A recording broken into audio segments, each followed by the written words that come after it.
manufactured this healthcare crisis because they decided to put profits over people and to give billionaire buddies tax breaks at the expense of working families. Republicans claim to care about the economy, but Donald Trump promised to lower costs on day one, and the American people are still seeing right through their lies. Our constituents deserve better, and that's why Democrats are doing everything in our power to expose the truth about Republicans' cruel agenda that puts Americans' health care at risk and to hold this administration accountable at every turn. Now I'll turn it over to Vice Chair Ted Lieu. Thank you, Chairman Aguilar. Under the policies of Donald Trump and House Republicans, prices have gone up, up, and up. The latest inflation report shows that core CPI rose by the highest it's been since the last 6 months. Energy prices have gone up. Electricity is skyrocketing in a number of areas, more than doubling the pace of inflation in some of these areas. We know food prices have gone up. For example, 1 pound of beef has gone up 12.8% in the last 6 months. 1 pound of chicken breast has gone up nearly 6% in the last 6 months. And if you want to finance a new car with a car loan, it's gone up about $400 in the last 6 or 7 months. And what is Donald Trump and House Republicans doing about it? Nothing. In fact, House Republicans today on the Judiciary Committee are holding a hearing on European laws in Europe that govern what Europeans can say about speech. That's what they're talking about, instead of addressing inflation or the Epstein files. And then Trump's tariffs are going to make these costs even worse. We're asking House Republicans and Donald Trump to focus on what the American people want, which is to bring down costs. We know, as Chairman Aguilar said, healthcare costs are going to skyrocket as well.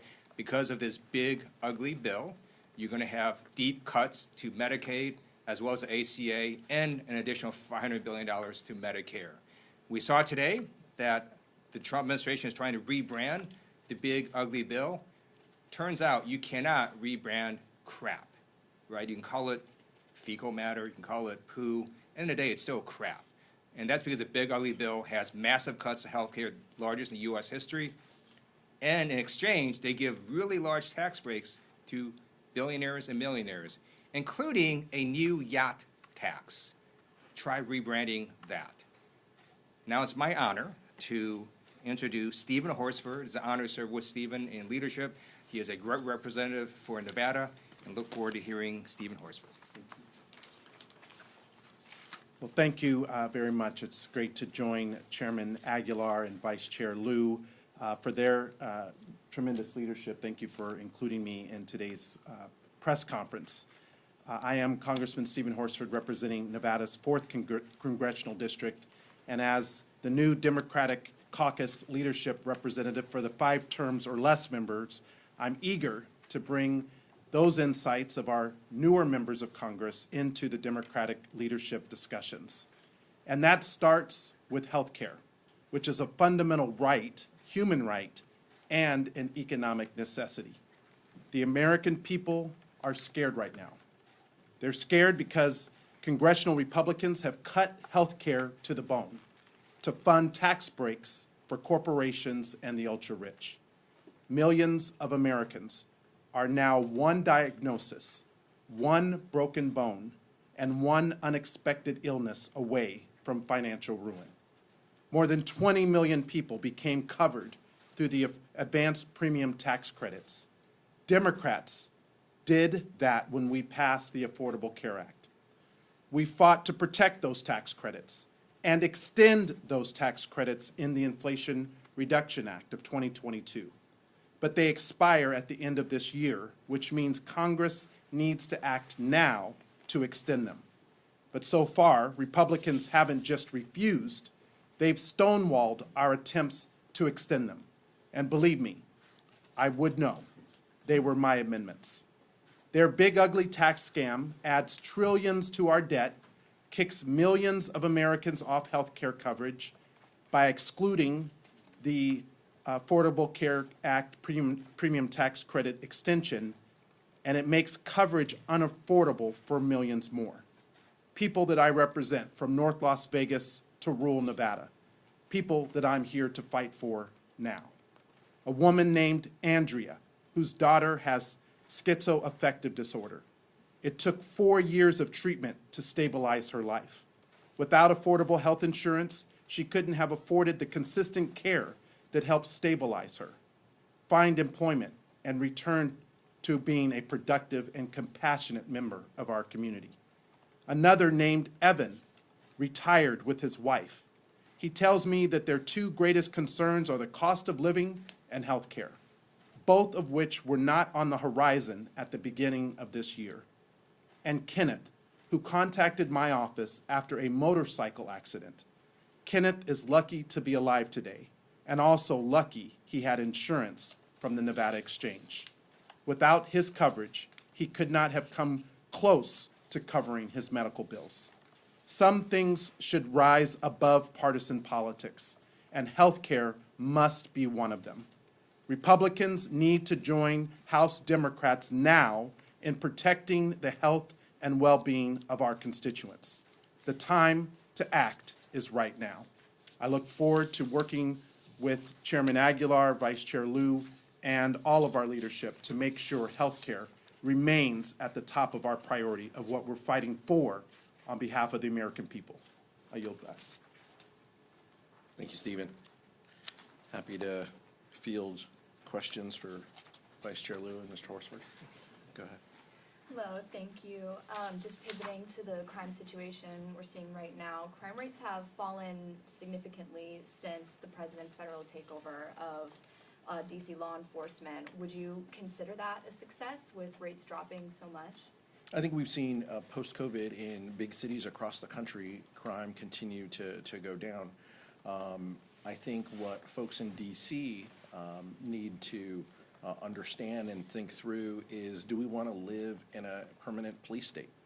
And I think that that's an important piece of how Americans are thinking through, is someone, and I'll defer to Vice Chair Liu, who saw this close to our homes in Los Angeles.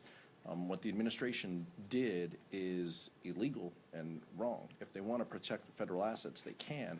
I don't think spreading mulch or picking up trash in the mall is exactly what the National Guard had in mind. And so we'll continue to ensure that public safety is a top priority. It has been for the House Democratic Caucus. If someone was serious about public safety, though, they wouldn't pardon 1,500 insurrectionists on day one who committed crimes. If someone was serious about public safety, you wouldn't submit a budget that cut cops' grants and programs to local law enforcement across this country by hundreds of millions of dollars. If you were serious about public safety, you would do that. You would support local law enforcement carrying out their jobs and duties. That's how the House Democratic Caucus feels. Vice Chair Liu? Sure. Local law enforcement deals with crime, and what House Republicans did is they cut millions of dollars from cops' grants to local law enforcement. So you have to fund local law enforcement, and then you can reduce crime. If you want a police state with military folks running around all over the place, well, sure, that's going to reduce crime, but that's not the free and open society we in America want to live in. I'm sure there's really low crime in North Korea because they have military troops all over the place. That's not the society we want. The United States military is designed to fight foreign adversaries, not designed to be unleashed on the American people. Nick? I want to ask about government funding, since that deadline's coming up in a few weeks. What would get Democrats to yes on a continuing resolution? Bipartisan spending bill that meets the needs of the American public. We've been clear in that. I've talked from this podium about the work that I've done with appropriators and Ranking Member Rosa DeLauro. If Republicans were serious about a spending plan, they would work with Democrats in order to meet those needs. Time and time again, we are seeing priorities that are out of line with what the American people want, including what they released this weekend in gutting health care within the labor age bill that is coming before the Appropriations Committee and was marked up in the subcommittee yesterday.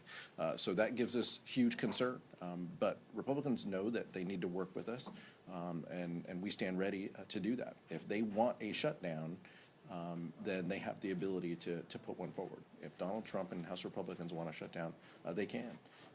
but it's not going to be because of Democrats. We're at the table, we're working, and we want to find solutions. Thank you, Mr. Chair. NFL season kicks off tomorrow. The cost of being a sports fan has just gone up with all of the streaming platforms that sports fans are going to need to watch their favorite teams. Amazon Prime, Peacock, I could just go on and on and on. Same thing with the NBA season later on that kicks off this year. As you all talk about affordability, do you see the rising costs of being a sports fan as part of the larger pocketbook conversation that you're having with Americans, as you know, a lot of folks are just complaining about just all of the different platforms that they're going to need to watch their favorite teams? How does that fit into this larger conversation that House Democrats are having about affordability? I appreciate the focus on the NFL. This is a big week for many people, For Cowboys fans? for many House members who come from areas with teams as well. But I think it's a fair point. Millions of Americans turn on Saturday and Sunday this fall to sports as an outlet. Is something they can do with friends and family, is something that brings people together and convenes folks, that supports backyard barbecues and get-togethers.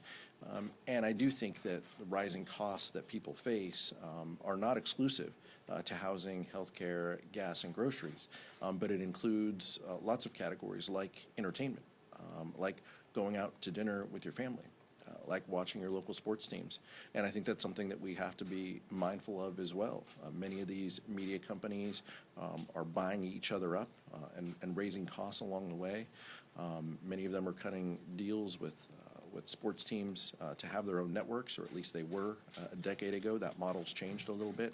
We need to be mindful of that and the role that we play in improving that rate structure to ensure that people have that outlet and that opportunity to convene and get together.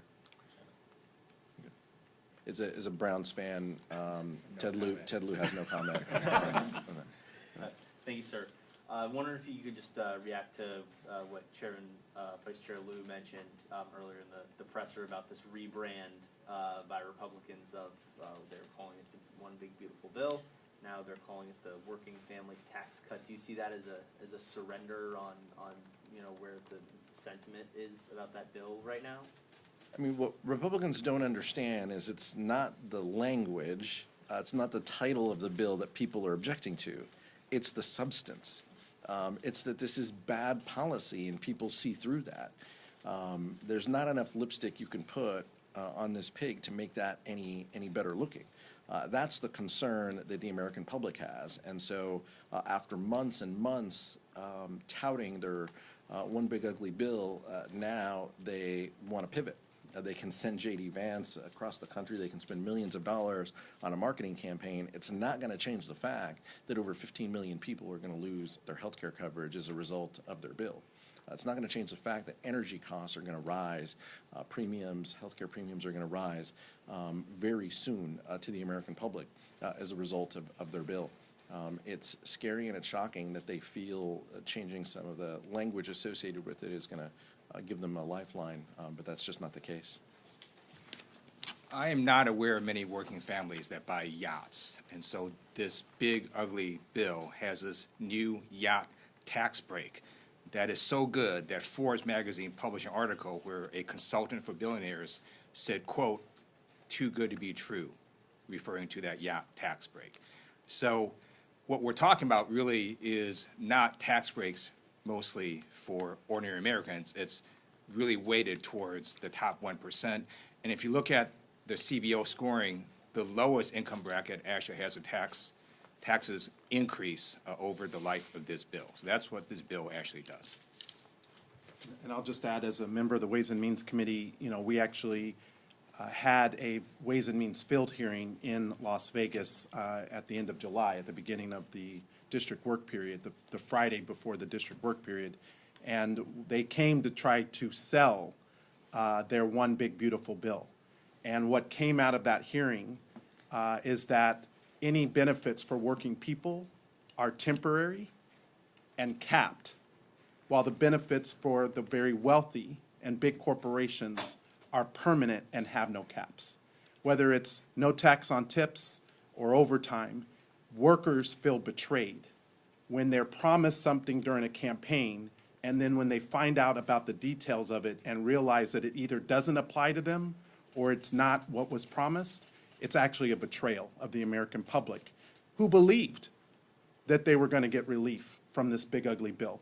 So not only are they losing health care, the benefits go to the wealthy, it also adds $3.4 trillion to our federal debt at a time when American families are struggling to cover the cost of rent, child care, and health care, which are the pressing issues that the majority of constituents are facing every single day. So when it comes to working with Republicans and negotiating with them regarding government spending, can you kind of talk about like how you all are kind of approaching negotiations with them? Provide more insight. Rosa DeLauro on our side, the ranking member of Appropriations, leads those discussions with her counterpart, Chair Tom Cole. They will continue to have conversations, as will members of the leadership team with their counterparts. Like I said, if Republicans are serious about this, they will work on a bipartisan solution that meets the needs of the American public. That has been and continues to be our focus, to work in the committee process to make sure that these bills meet the needs of the public. That has not been the case. House Republicans have advanced bills that don't do that, and it's unfortunate, but Ranking Member DeLauro will lead those conversations for House Democrats, working closely with Leader Jeffries. Thank you.